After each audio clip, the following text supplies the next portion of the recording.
زه صوابۍ اوسېدونکی یم. نشه به ما چرس کړل، آیس به مې څښل، خو آیس به مې څښل هغه ډېر زیات. ما سعودي عرب نه رالم تقریبا 3 کاله مخکې، نو ما د چرس خو مې د 2000 نه څښلی او د آیس مې تقریبا چې 2-3 کاله وڅښل. سعودي کې مې هم څښل به لږ لږ، او بیا پاکستان کې مې ډېر زیات وڅښل. نشه چې به مې کوله نو دلته کې تاسو د هسپتال کې خبرې لیکلي دي دلته بهر، نو هغې کې لکه شکر نه، بې وجه ډر نه، لکه شک کول، خپل کور کې جنګ جګړه کول، خبره به دې مازغه به دې خبره نه برداشت کوي، بل بغیر څه وجې به یېرېږي، هېڅ وجه به نه وي. دا ډېرې خبرې دي، دا تاسو چې څه لیکلي دي دا ټولې دغې کې دي آیسو کې شته. یاره مخکې به زه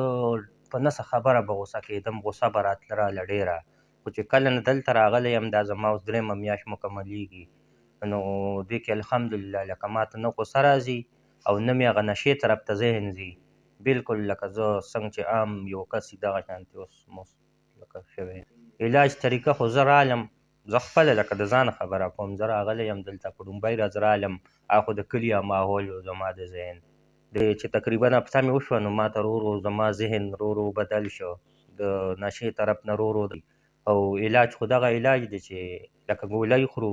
او څه کاري صاحب راځي هغه خو لکه د دین په لحاظ سره هغه راځي، ډاکټر وقار راځي هغه هم موږ سره کلاس اخلي، او چې بلال صاحب شو، زکریا صاحب شو،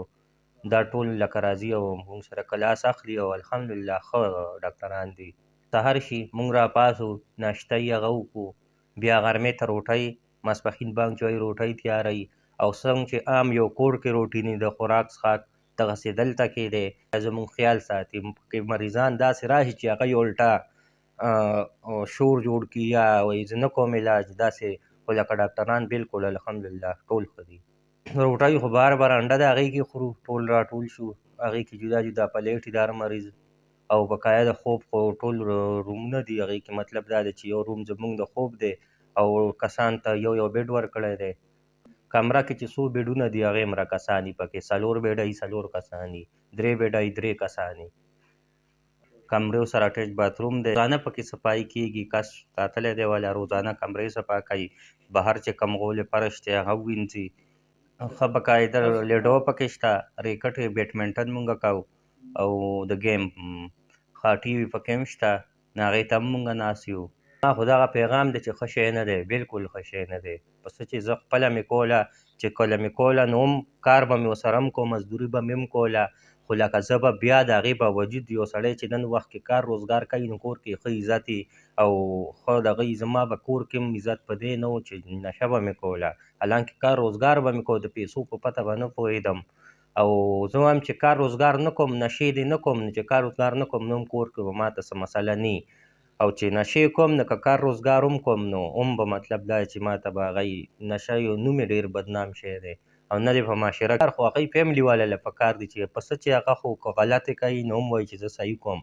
هغوی فیملي والا له پکار دي چې هغوی راولي علاج وکړي، د علاج نه پس وګوري چې هغه څنګه شو او د علاج نه مخکې څنګه و.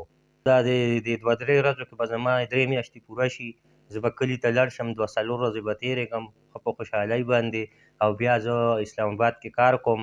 نو زه به انشاءالله هلته کې ځم ډیوټۍ له، او نشو طرف ته نشې مې ډېرې کړې دي، څه ترېنه نه جوړېږي،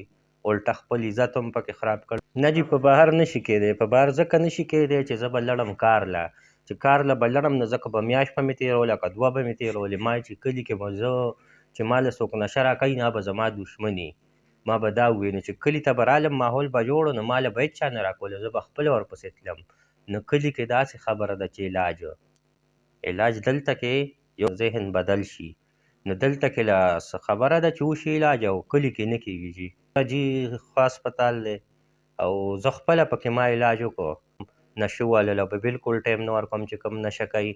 او مور پلار له به انشاءالله ټایم ورکوم، هغوی بوډاګان دي هغوی به خدمت کوم، دا زما اراده ده انشاءالله.